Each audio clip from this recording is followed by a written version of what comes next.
तो चढ़ो पर्वत अपनी कनिष्ठा में उठा लियो। नंद बाबा कहते हैं हमारे लाला का जब जन्म हुआ था तो गर्गाचार्य जी आए थे और उन्होंने हमारे लल्ला का नामकरण किया था।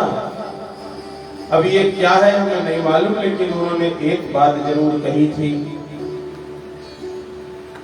नंद बाबा कहते हैं उन्होंने कहा था कि नंद बाबा तुम्हारे लाला के अंदर नारायण के समान गुण होंगे। सुखदेव भगवान कहते हैं बहूनि सन्ति नामानि रूपाणि च सुतस्य ते गुण कर्मानुरूपाणि तान्यहं वेदनो जनाः। जब नंद बाबा ने ये कहा तो ब्रजवासी कहने लगे आप तो रहने दो, हम भगवान से ही पूछ लेंगे, हम कन्हैया से ही पूछ लेंगे कि वो कौन है।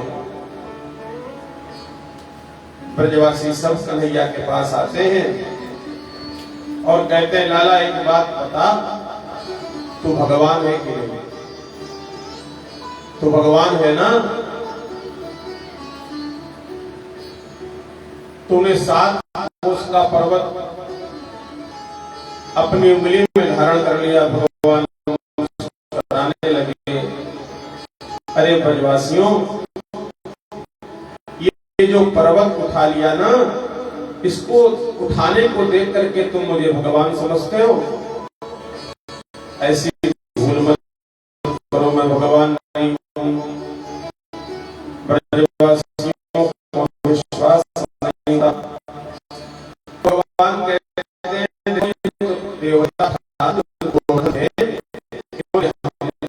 एक मंत्र दे दिया था, मंत्र के प्रभाव से मैंने गोवर्धन को उठाया।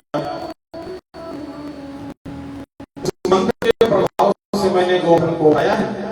और उस मंत्र का प्रभाव ये था, देवता ने उससे ये कहा कि जब इस मंत्र को तुम पढ़ोगे तो उस मंत्र को पढ़ने से जितने भी लोग तुमको देखेंगे उन सबकी शक्तियां तुम्हारे अंदर आ जाएंगी।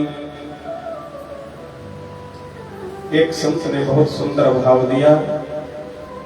उन्होंने कहा कि भगवान ने पर्वत कैसे उठाया? तो वो संत कहते हैं कछु माखन को बल बढ़ो, कछु को पिन करी सहाय,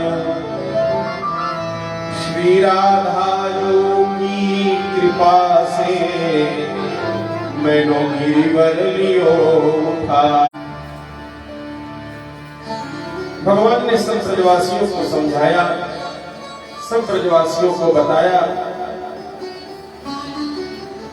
तृतीया से नवमी तक 7 दिन तक घनघोर बारिश हुई। 10वीं के दिन इंद्र पश्चाताप करता हुआ, अपनी गलती का एहसास करता हुआ भगवान की शरण में आया। 10 श्लोकों से भगवान की दिव्य स्थिति को किया है। देवराज इंद्र कहता है कि बहुत भारी गति हो गई है। सुखदेव जी भगवान कहते हैं विशुद्ध सत्वम वराम शांतम तपोमयं धस्तरजस्तमस्कं मायामयोऽयं न संप्रभवो न विद्यते ते गृह्णानुबन्धा। आपका जो धाम है वो विशुद्ध सत्व में स्थापित है। हे पिता, आप माया से परे हैं, आप माया को प्रेरित करने वाले हैं, आप माया के पति हैं। हम जैसे जगदीश मानियों का मान मर्दन करने के लिए आप अवतार लेते हैं। 10 श्लोकों से उसने भगवान को प्रणाम किया। भगवान ने देवराज इंद्र को क्षमा कर दिया। मानो भगवान कहते हैं कि जो ऐश्वर्य मिलने पर, श्री मिलने पर मेरा विस्मरण कर देते हैं, ऐसे भक्तों को ठीक रास्ते पे लाने के लिए, उनके अहंकार का मर्दन करने के लिए मैं किसी भी रीति का प्रयोग करूं, लेकिन उसके अभिमान को मैं नष्ट ही कर देता हूं।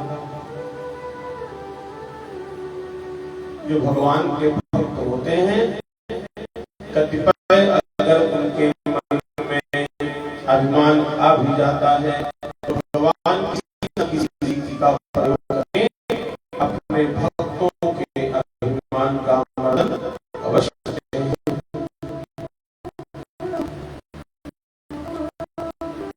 कई समय में